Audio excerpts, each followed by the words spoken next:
No sé en qué momento exacto empezó todo. Aquí el tiempo no avanza en línea recta, se estanca, se dobla, regresa.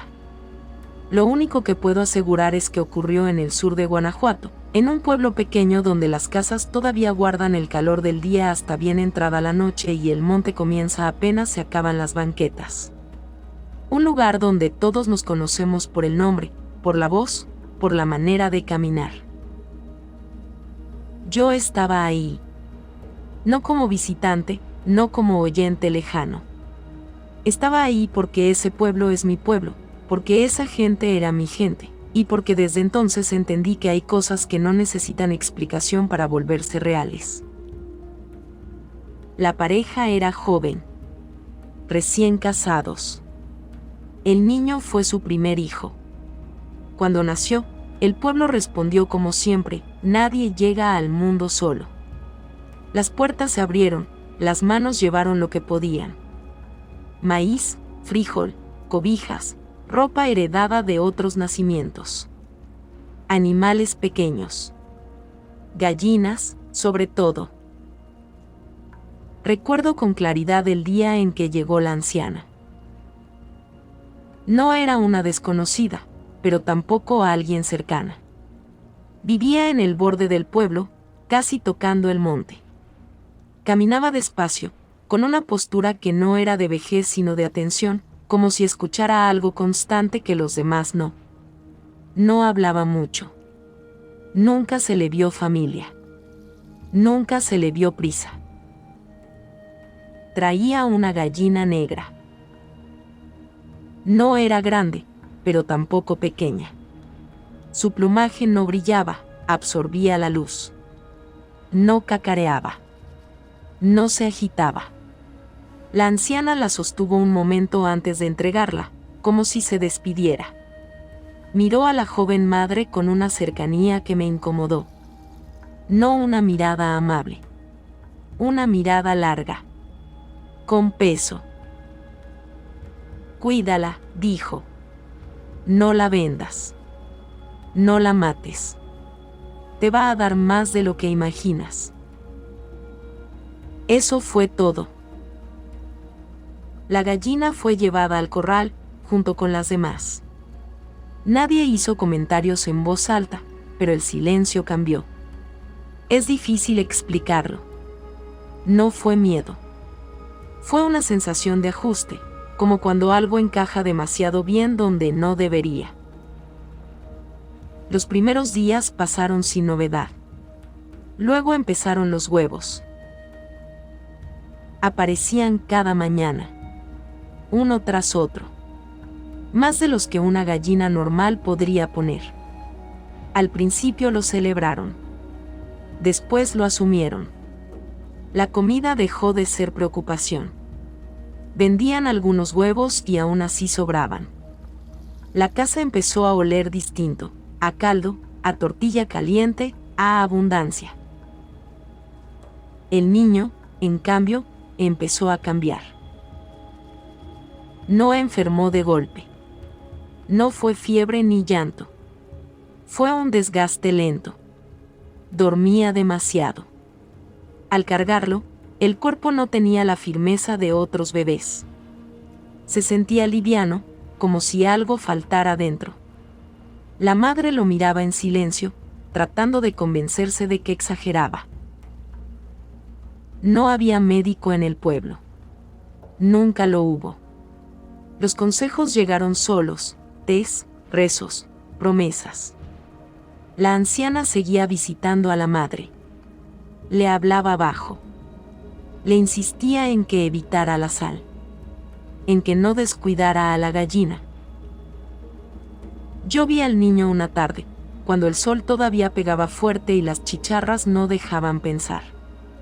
Lo tuve unos segundos en brazos. No lloró. No se movió. Abrió los ojos apenas. No parecían los ojos de un bebé enfermo. Parecían cansados. Esa noche me costó dormir. No escuché ruidos extraños. No vi sombras. pero algo no estaba bien acomodado en la casa. Como si el aire no circulara igual. Como si el silencio se quedara suspendido un poco más de lo normal. Al amanecer, cuando fui a ayudar a limpiar el corral, vi la gallina negra de cerca. Estaba quieta, con la cabeza ligeramente ladeada. Me observaba. No como observan los animales. No seguía mis movimientos. Parecía anticiparlos. Cuando me acerqué a la línea del corral, la gallina dio un paso hacia mí. Solo uno. Y se detuvo. Sentí un frío breve en la nuca, como un aviso. Me enderecé. Fingí no notar nada. Pero al alejarme, tuve la certeza, no la idea, la certeza, de que algo en esa casa ya había empezado a tomar forma, y que todavía no sabíamos qué precio iba a pedir. Esa misma tarde, el niño dejó de succionar con fuerza. La madre lo sostuvo contra el pecho más tiempo del habitual, meciéndolo, murmurando palabras que no parecían rezos. Desde el patio, mientras el sol bajaba detrás del cerro, la gallina negra soltó un sonido seco, breve, que no era un cacareo. Yo me quedé inmóvil, con la escoba detenida en el aire, escuchando cómo ese sonido se perdía en el silencio espeso del pueblo, mientras una corriente de aire frío, fuera de temporada, cruzaba el patio y me erizaba los brazos. Justo cuando la gallina volvió lentamente la cabeza hacia la puerta de la casa y abrió el pico, como si estuviera a punto de hacer algo que no le correspondía a un animal. A partir de ese día, el cansancio empezó a colgarse del cuerpo como humedad. No solo de la madre ni del padre, de todos los que entrábamos a la casa. Era un agotamiento extraño, no físico. Uno podía haber dormido bien y aún así sentir los párpados pesados, la cabeza lenta, como si pensar requiriera más esfuerzo del normal. El niño dejó de llorar casi por completo. No porque estuviera tranquilo, sino porque parecía no tener fuerza. La madre comenzó a despertarse sobresaltada por las noches, convencida de que el pequeño no respiraba. Se levantaba, lo revisaba, lo apretaba contra el pecho hasta sentir el movimiento leve, casi imperceptible, de su respiración. La anciana seguía viniendo. Nunca llegaba de día. Siempre al caer la tarde, cuando la sombra del cerro empezaba a alargarse sobre las primeras casas. Se sentaba cerca de la madre, hablaba poco, observaba mucho. A veces se levantaba sin decir palabra y se asomaba al corral. Nadie le pedía explicaciones. Algo en su presencia cerraba la boca. «Va a pasar», dijo una vez. Pero todavía no. No explicó qué. El padre empezó a desesperarse. No por miedo, sino por impotencia. Ver al hijo apagarse sin saber cómo detenerlo tiene un peso particular. Preguntó aquí y allá, hasta que un vecino, después de pensarlo demasiado, mencionó a un hombre que vivía del otro lado del cerro. No lo llamó curandero. No lo llamó rezandero. Usó otra palabra. Una que se dice bajito. El padre fue por él una tarde en que el cielo se sentía bajo. Regresaron cuando ya estaba oscureciendo. El hombre no parecía mayor ni joven. Vestía sencillo.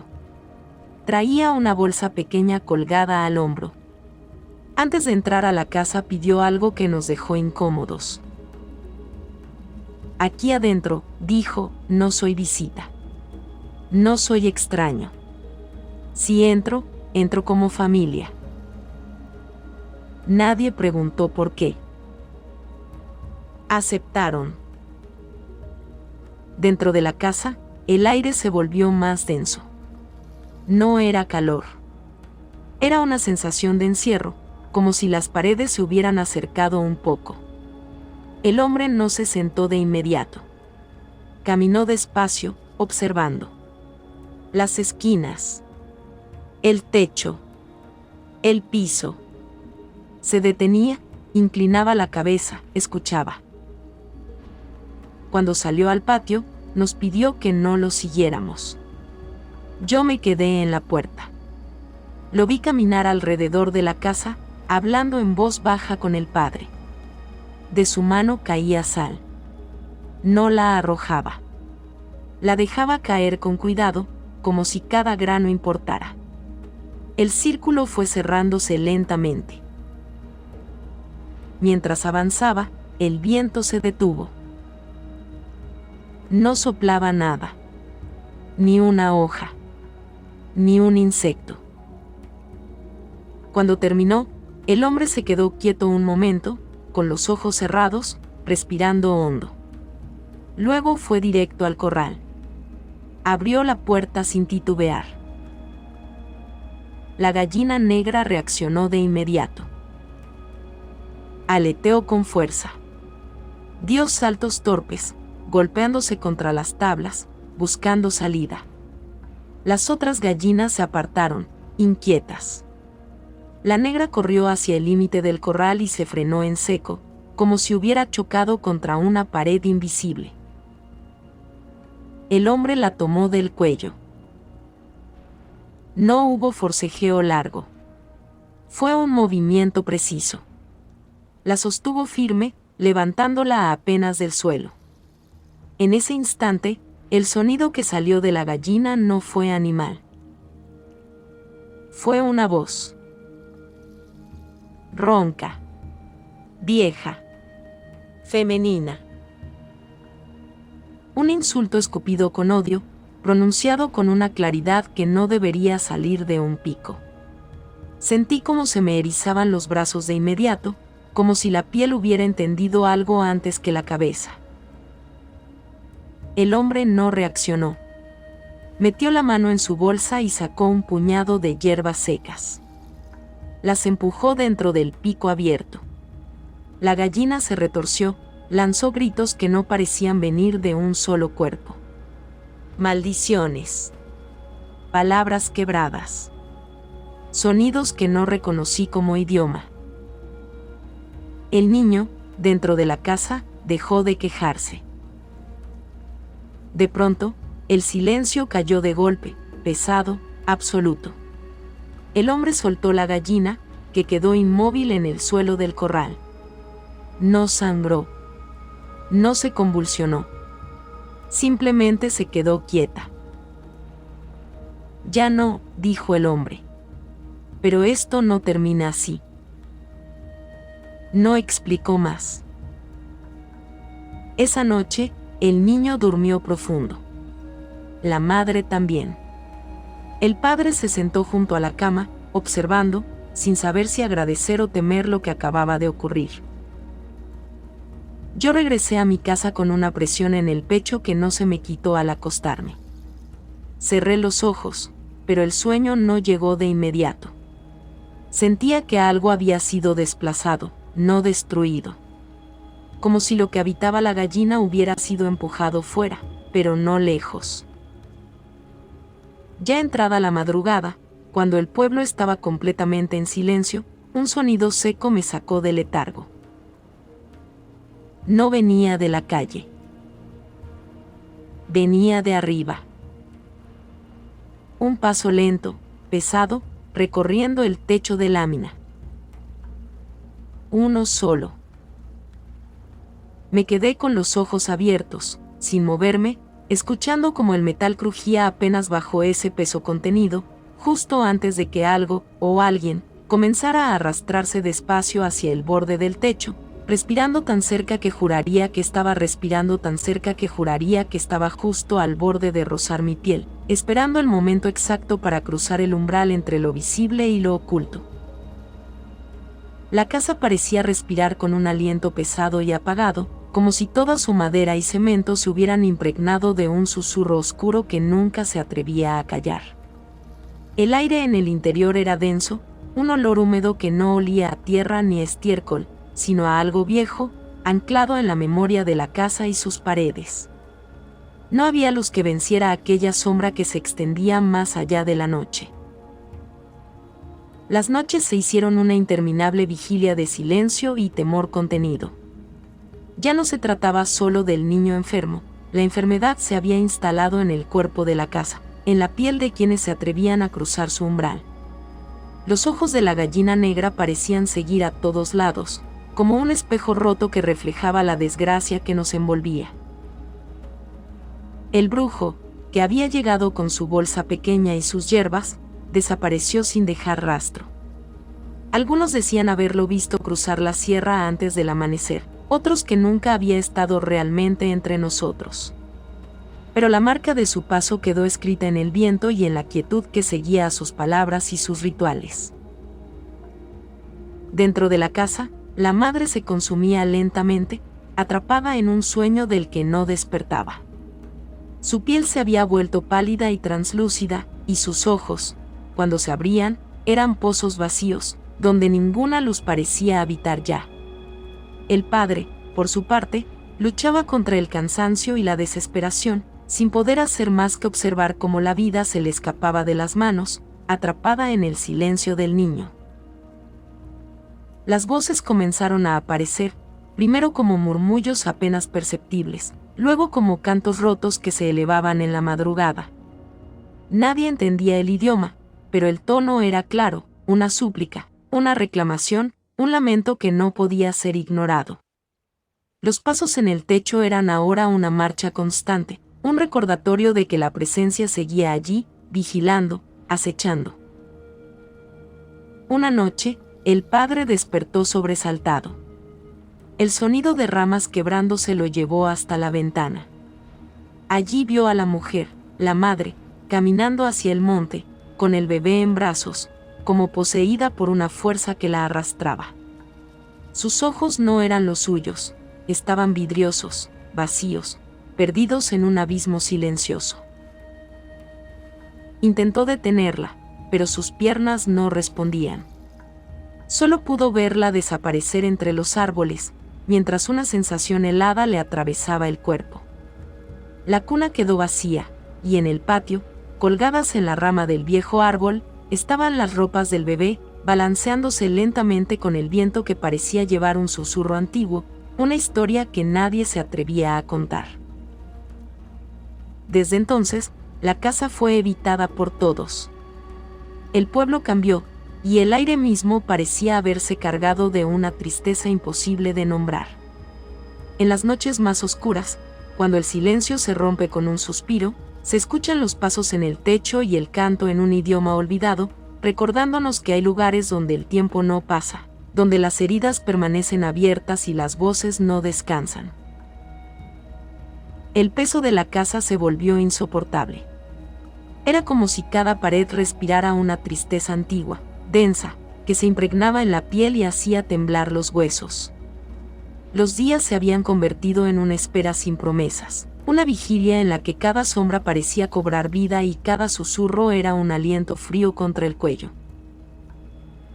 El padre, marcado por la pérdida, decidió enfrentar aquello que ningún ojo había visto, pero que todos sentían con brutal claridad. Entró solo al patio en una madrugada sin luna, cuando el viento callaba y hasta las ramas parecían contener la respiración. Allí, bajo el viejo árbol, las prendas del bebé se mecían con una lentitud que parecía burlarse del tiempo.